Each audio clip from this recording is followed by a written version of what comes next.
the life and service of Lieutenant Daniel John Friz. After his remarks, we will now be taking questions regarding the investigation.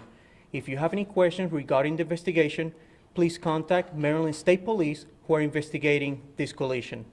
And at this time, I would like to introduce to you Chief Marcus Jones. Chief.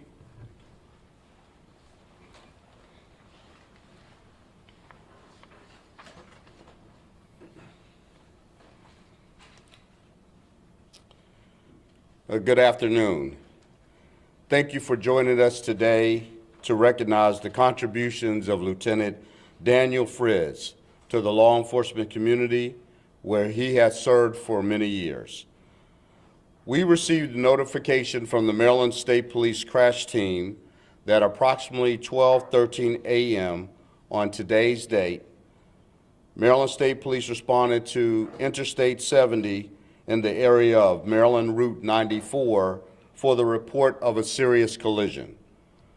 Preliminary investigation from the Maryland State Police crash team has revealed that for reasons unknown at this time, Lieutenant Dan Friz was outside of his personal vehicle when he was struck by oncoming traffic. Maryland State Police crash team is leading the investigation.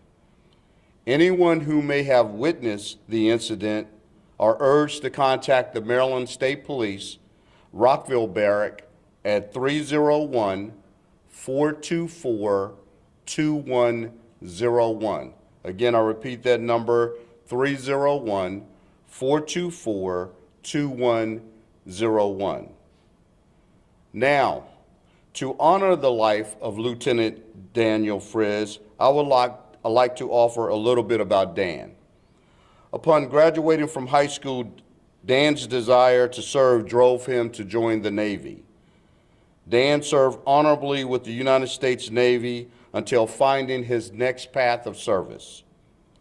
Dan completed the Montgomery County Police Training Academy as a sheriff's deputy in 1994. Dan began working on his college degree while working full-time as a sheriff's deputy. In 1995, Dan was hired by Gaithersburg City Police Department as a police officer. After earning his college degree, he was hired by the Montgomery County Police in January of 2003. As a Montgomery County police officer, he worked in the 1st and 3rd Districts, Public Information Office, the Training Academy, and the Special Victims Investigations Division. Dan continued his education and earned his first master's degree in December of 2002 in human sciences and psychology. Dan was promoted to the rank of corporal and sergeant in 2012. In 2018, Dan earned his second master's degree in business administration, executive leadership. Dan was promoted to the rank of lieutenant in July of 2018. He worked as a lieutenant in the 6th District before he was assigned to the Training Academy. Having previously been an instructor, Dan was familiar with the workings of the Training Academy. Dan was always willing to step in and fill in the gaps if he saw anyone who needed, or if he saw any. Dan was willing to do anything if he thought it would help you out. It would not be unusual to see Dan sweeping the hallway or taking out the trash. He wanted people to succeed. He always looked for the best in people. If it was important to you, he made sure it was important to him. One of the best things about Dan is the workfare you never knew he did. He never looked for recognition or fanfare. He was happy to be behind the scenes and let you benefit from his hard work. If it was best for the team, Dan took care of it. The Montgomery County Police Training Academy and this police department is better for the work Dan put in every day and every night. Dan will always be remembered for his desire to take care of people on this department. If Dan thought he could help, he would help. sometimes to his own detriment. His character and dedication to people will be an unattainable goal we can only hope to reach. Our thoughts and prayers go out to his family and loved ones. Let me be clear, Lieutenant Dan Friz is sorely missed by this department, and we are heartbroken about this incident that has occurred. Dan is survived by his wife, who is also a Montgomery County police officer, and 3 children. That ends our statement on Lieutenant Dan Friz, and I'll answer any questions you may have. Could you help us just with things Maryland State Police might not be able to help with? For instance, was he working last night and headed home or anything like that? Can you share that information? No, he was not working. He was actually off duty last night, and he was headed home, but he was off duty. Okay. This sort of double impact, you know, his wife is also in public service with this department, and we often report police are like family among each other. Could you reflect on that for us, please? Oh, absolutely. I will tell you from the moment that I was notified in the early morning hours this morning that there was a tremendous response by many of our entire police department, to include those who are on our peer support teams that actually went to the home of Lieutenant Friz to help support his wife and children. And we have been there with them ever since that moment. And I can tell you, it is when we lose a brother or sister officer, it is something that our family comes together. We wrap our arms around that family and wrap our arms around each other because it is a member of our family we have lost today. It's very difficult to even speak about this because I've known Dan for quite some time when I worked with him at the police academy.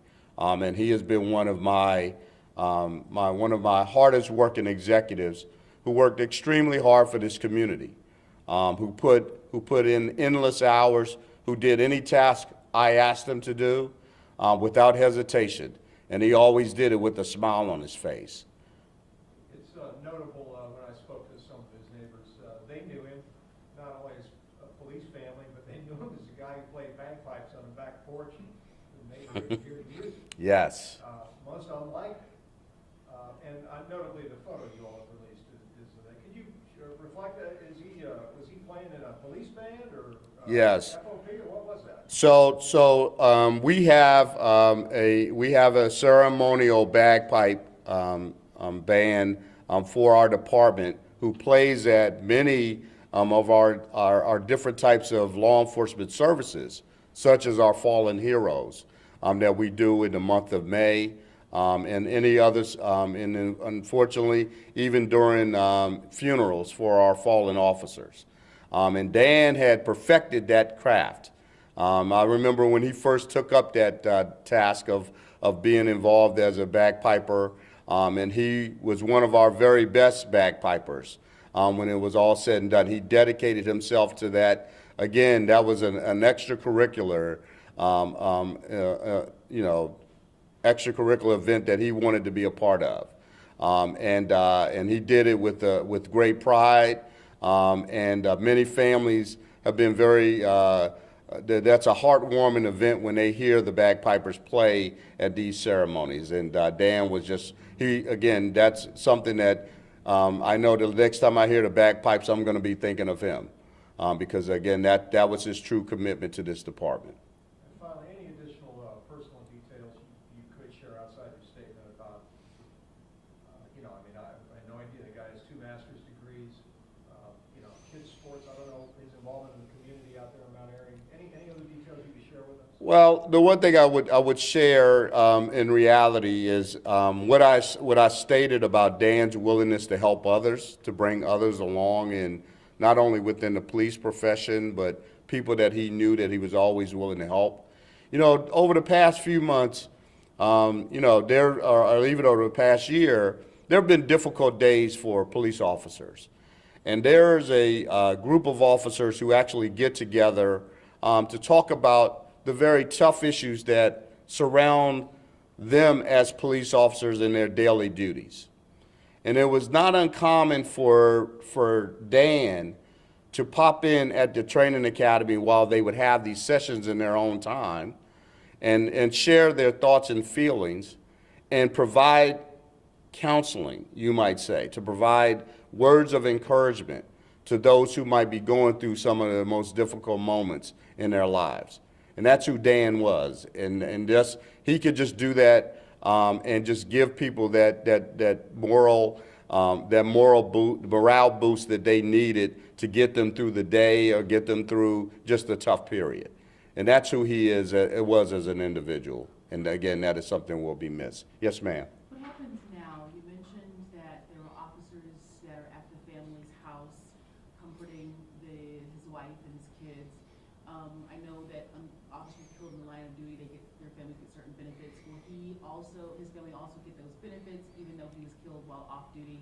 Can you give me some more insight on that? So we're working with Montgomery County with our Office of Human Resources on his benefits and what the county will provide. This is not a line of duty death, so it will be treated somewhat differently. We do have within our own policies how we treat deaths on our department. But again, we are here and totally committed to providing the full support to Dan's family. That's something that's not going to change. Whether it's today, whether it's a week from now, it's a month from now, his wife is a member of our department. We will take care of her and help with the family as much as we have. Our peer support team is very good at that.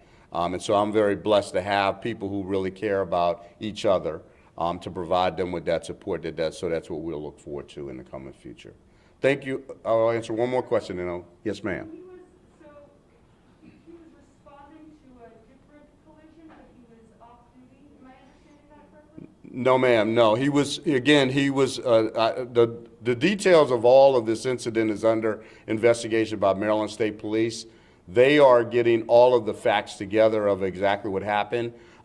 Again, he was off duty. He not acting in a police role whatsoever. He was there on I-70 as he was, and again, reasons unknown as to why he was on the roadway and before he was struck. But that's what Maryland State Police will determine and provide for us later. Okay? Thank you all so very much. Have a good day. Thank you for coming. Thank you, everyone. And our thoughts and prayer go to the family. Thank you for coming.